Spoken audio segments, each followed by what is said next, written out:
오늘 하나님께서 우리에게 주신 말씀은 고린도전서 15장 35절에서 49절 말씀입니다.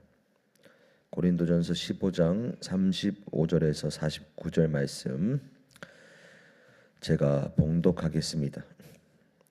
누가 묻기를 죽은 자들이 어떻게 다시 살아나며 어떠한 몸으로 오느냐 하리니 어리석은 자여, 내가 뿌리는 씨가 죽지 않으면 살아나지 못하겠고 또 내가 뿌리는 것은 장래의 형체를 뿌리는 것이 아니요 다만 밀이나 다른 것의 알맹이뿐이로되 하나님이 그 뜻대로 그에게 형체를 주시되 각 종자에게 그 형체를 주시느니라. 육체는 다 같은 육체가 아니니 하나는 사람의 육체요 하나는 짐승의 육체요 하나는 새의 육체요 하나는 물고기의 육체라. 하늘에 속한 형체도 있고 땅에 속한 형체도 있으나 하늘에 속한 것의 영광이 따로 있고 땅에 속한 것의 영광이 따로 있으니 해의 영광이 다르고 달의 영광이 다르며 별의 영광도 다른데 별과 별의 영광이 다르도다. 죽은 자의 부활도 그와 같으니 썩을 것으로 심고 썩지 아니할 것으로 다시 살아나며 욕된 것으로 심고 영광스러운 것으로 다시 살아나며 약한 것으로 심고 강한 것으로 다시 살아나며 육의 몸으로 심고 신령한 몸으로 다시 살아나나니 육의 몸이 있은즉 또 영의 몸도 있느니라. 기록된 바 첫사람 아담은 생령이 되었다 함과 같이 마지막 아담은 살려주는 영이 되었나니 그러나 먼저는 신령한 사람이 아니요 육의 사람이요 그 다음에 신령한 사람이니라. 첫사람은 땅에서 났으니 흙에 속한 자이거니와 둘째 사람은 하늘에서 나셨느니라. 무릇 흙에 속한 자들은 저 흙에 속한 자와 같고 무릇 하늘에 속한 자들은 저 하늘에 속한 이와 같으니 우리가 흙에 속한 자의 형상을 입은 것 같이 또한 하늘에 속한 이의 형상을 입으리라. 아멘. 저희가 고린도전서 15장 이 부활장의 말씀을 계속 보고 있습니다. 이 15장이 꽤 긴 장인데요. 사도 바울은 이 15장의 내용을 시작할 때 가장 먼저는 이 부활이 바로 객관적인 역사의 사실이다라는 것을 먼저 보여주었습니다. 그리고 만약에 부활이 없다면 우리가 제일 불쌍한 자들이다라고 이야기를 했고요. 그리고 그 다음으로는 부활이 언제 그리고 어떻게 어떤 일이 일어나면서 그 부활이 일어나는가 말씀을 통해서 알려주었습니다. 부활은 그리스도의 재림 때 일어나는 것이고 그리고 부활 이후에는 심판이 뒤따른다는 것입니다. 그리고 오늘 말씀에서는 부활하는 우리의 몸은 어떠한 몸인가, 부활하는 우리의 모습은 어떠한 것인가, 이것을 물어보는 성도들에게 답변하는 장입니다. 바울이 왜 이 질문에 대답하는가 하면 고린도 교회에 이 두 가지 질문이 있었기 때문입니다. 죽은 자들이 굳이 왜 육체를 다시 입고 부활해야 한다는가, 이 첫 번째 질문과 그리고 만약에 부활한다면 그 몸은 어떤 몸인가 라는 이 두 번째 질문에 대해서 답변을 하고자 이 말씀을 지금 기록하여 전하고 있는 것입니다. 바울은 먼저 이 설명을 위해서 자연에 있는 것들을 비유로 그렇게 들고 있습니다. 자연에서도 부활과 같은 모습이 실제로 일어난다는 것을 말하고 있는 것인데요. 그 첫 번째 예시가 바로 씨앗입니다. 씨앗을 뿌리면 씨앗이 땅에서 죽는다는 거죠. 씨앗이 터지고 그 안에서 새싹이 돋아나는 것이 바로 원래의 씨앗이 죽는 것과 같다는 겁니다. 그리고 그 죽은 씨앗으로부터 전혀 새롭고 전혀 예상하지 못한 새로운 형태의 식물이 자라게 되고 그리고 열매가 맺히게 된다는 겁니다. 그런데 처음 뿌리는 그 씨앗의 모습만 볼 때에는 이 식물의 모습과 열매가 어떠한 모습일 것이다 라는 것을 알 수가 없습니다. 씨앗 자체만 볼 때에는 장래에 이 씨앗이 어떤 모양의 식물로 성장할지 어떤 열매를 맺을지 알 수 없지만 한 가지 분명한 사실은 하나님이 각각 식물의 종자에 따라서 그 씨앗이 죽은 이후에 보이게 될 형체를 넣어 두셨다는 사실은 분명하다는 것입니다. 마찬가지로 지금의 육체로 살아가는 우리들도 부활 때 어떤 몸을 가지게 될지 지금 우리가 입고 있는 이 육체의 모습만 보고서는 알 수가 없습니다. 씨앗의 처음 모습만 보고서는 장래의 식물과 열매가 어떨지 모르는 것과 동일한 원리입니다. 바울은 계속해서 자연의 모습 속에서 부활의 특징을 설명하고 있습니다. 육체에도 종류가 있다는 겁니다. 39절 말씀부터 그 설명이 나오는데요. 사람의 육체가 있고 짐승의 육체가 있고 새의 육체가 있고 물고기의 육체가 있는 것처럼 육체도 종류가 다양합니다. 다시 말해서 하늘에 나는 새는 하늘에 살 수 있는 그러한 몸을 주셨고 땅 위의 동물은 땅 위에서 물고기는 물에서 살 수 있는 몸을 주셨다는 겁니다. 그리고 그러한 것과 동일한 원리로 하늘에 속한 몸의 종류도 있고 땅에 속한 몸의 종류도 분명하게 다르다는 것을 알려줍니다.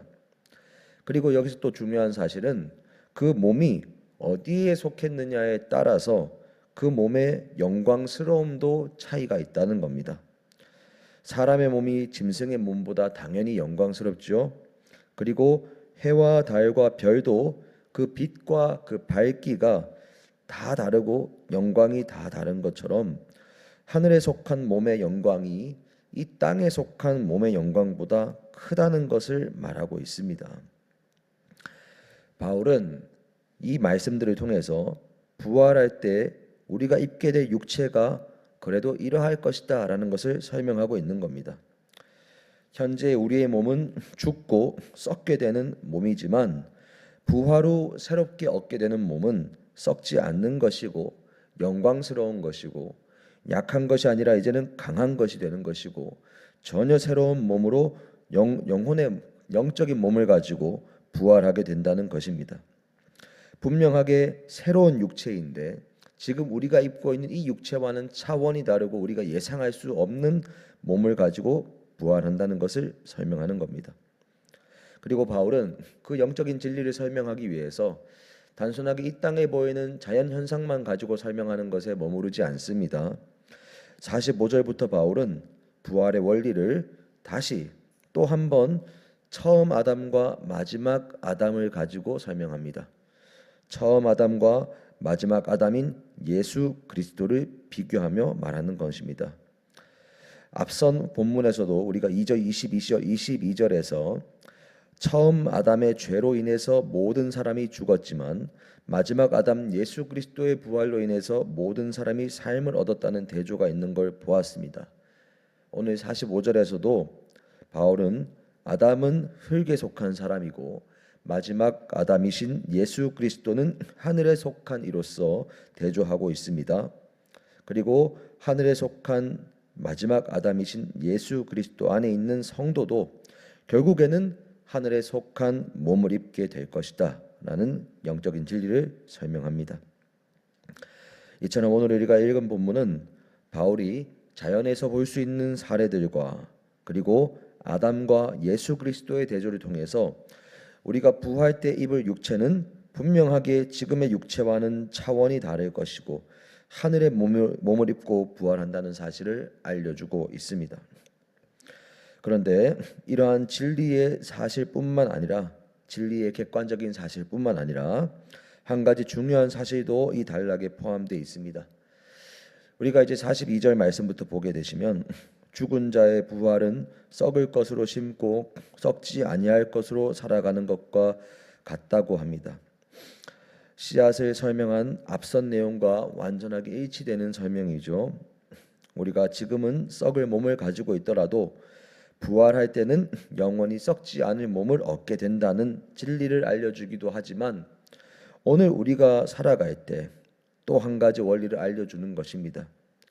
현재 썩을 몸을 입고 살아가는 우리의 인생이 어떤 인생인지를 알려주는 것입니다. 바로 우리의 인생은 심는 인생이라는 겁니다. 무엇을 심는가? 결국에는 썩어 없어질 우리의 인생을 심는다는 겁니다. 그렇다면 무엇을 위해서 심는가? 썩지 아니야 할 것을 위해서 우리의 썩을 인생을 심는다는 것입니다. 마치 씨앗이 심긴 그 자리에서 죽고 수많은 열매를 맺는 것처럼 우리도 언젠가는 죽게 될 이 유한한 인생을 영원한 생명의 가치를 위해서 심는 것입니다.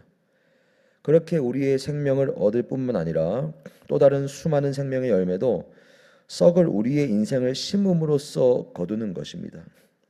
그렇다면 심는다는 것이 과연 무엇인가 생각할 때 바로 주님의 뜻과 말씀에 순종하는 것이 바로 우리의 몸을 드리는 것이고 우리의 몸을 심는 것입니다.